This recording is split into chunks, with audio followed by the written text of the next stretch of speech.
अवधूत चिंतन श्री गुरुदेव दत्त श्री स्वामी समर्थ.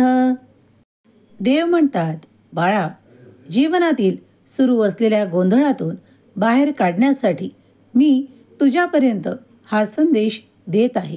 या संदेशाला इतर संदेशाप्रमाणे सामान्य संदेश म्हणून सोडून जाऊ नकोस. याला अर्धवट सोडण्याची चूकही करू नकोस.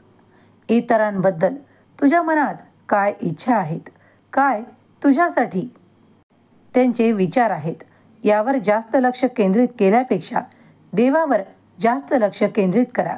देवाचे नाम जप आणि देवाच्या सान्निध्यात राहण्यासाठी देवाकडे या. देव तुमच्या सर्व काही आशा अपेक्षा पूर्ण करणार आहे. देव तुम्हाला प्रेमाने आनंदाने भरणार आहेत. तुम्ही ज्या काही इच्छा कराल ती पूर्ण करणारे आशीर्वाद देवाव्यतिरिक्त कोणीही देऊ शकत नाही. सामान्य मनुष्यांकडून तुम्ही काहीही अपेक्षा करू नका.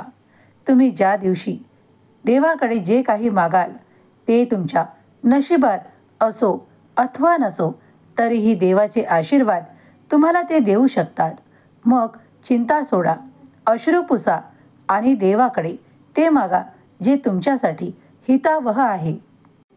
जेव्हा तुम्ही देवाच्या वचनावर पूर्णपणे विश्वास ठेवाल तेव्हा देवाचे कार्य सुरू होते. देव संपूर्ण विश्वास केल्यास देवाचे मार्ग मोकळे करतात आणि तुम्हाला आशीर्वादित करतात. तुम्ही जेव्हा पुढे जाता आणि देवाचे ध्यान, चिंतन, नामस्मरण करून देवाकडे प्रार्थना करू लागता तेव्हा दरवाजे उघडू लागतात. तुमच्यासाठी आशीर्वाद येऊ लागतात. जर तुमचाही स्वामी शक्तीवर विश्वास असेल तर आत्ताच या संदेशाला लाईक करा. तुमच्या प्रियजनांना शेअर करायला विसरू नका. तुम्ही जे काही आज पाहत आहात त्या ठिकाणी तुम्हाला आनंद मिळत आहे की नाही, किंवा कोणी दुसरा तो आनंद घेत आहे यावर जास्त लक्ष केंद्रित करू नका. देव तुमच्याजवळ जे काही देत आहेत त्याकडे लक्ष पुरवा.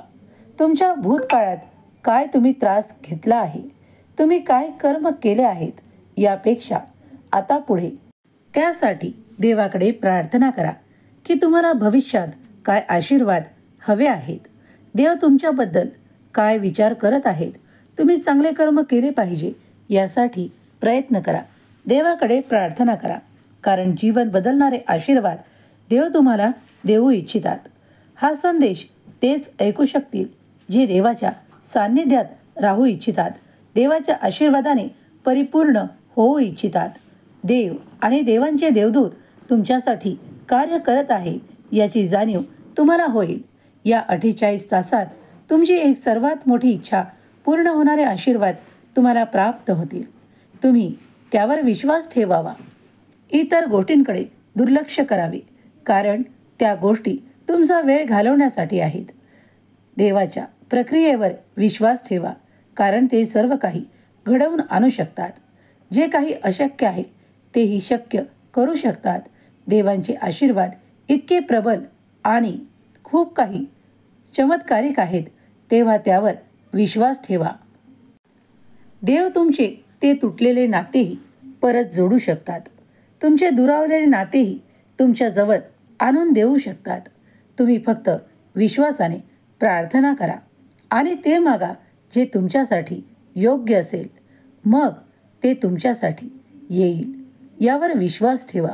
देवावर संपूर्ण विश्वास ठेवा, कारण देव तुम्हाला त्या ठिकाणी नेतील जिथे तुमचे खूप काही चांगले होणार आहे.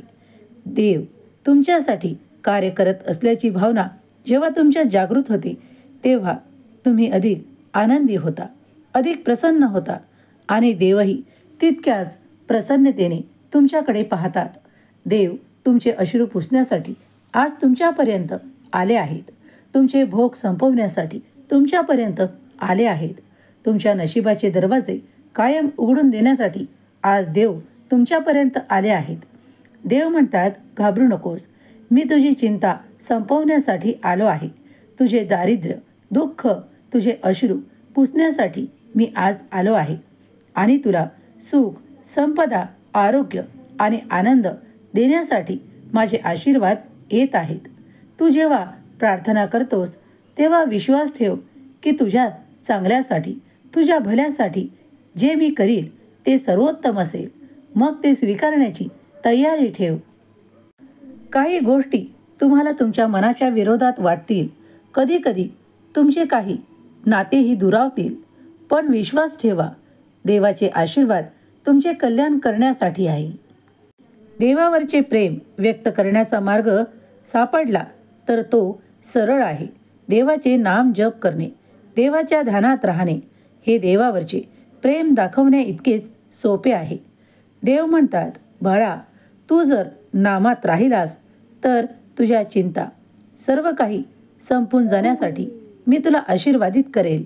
कोणत्या गोष्टींसाठी उशीर झाला आहे याकडे लक्ष केंद्रित करू नका. तुम्हाला योग्य वेळेवर ते दिल्या जाईल जे तुम्हाला हवे आहे. आता इथून पुढे काही गोष्टी तुमच्या मनाप्रमाणे घडणार आहे.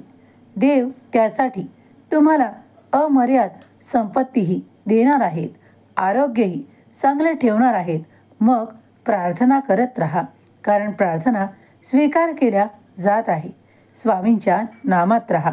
श्री स्वामी समर्थ लिहायला विसरू नका. स्वामी माऊली तुमच्या आशा, अपेक्षा, इच्छा पूर्ण करोत. तुमच्या मुलाबाळांना सुख, समृद्धी, आरोग्य प्रदान करोत. हीच स्वामी माऊली चरणी प्रार्थना. केलेली सेवा स्वामी चरणी अर्पण करते. श्री स्वामी समर्थ. जय जय स्वामी समर्थ.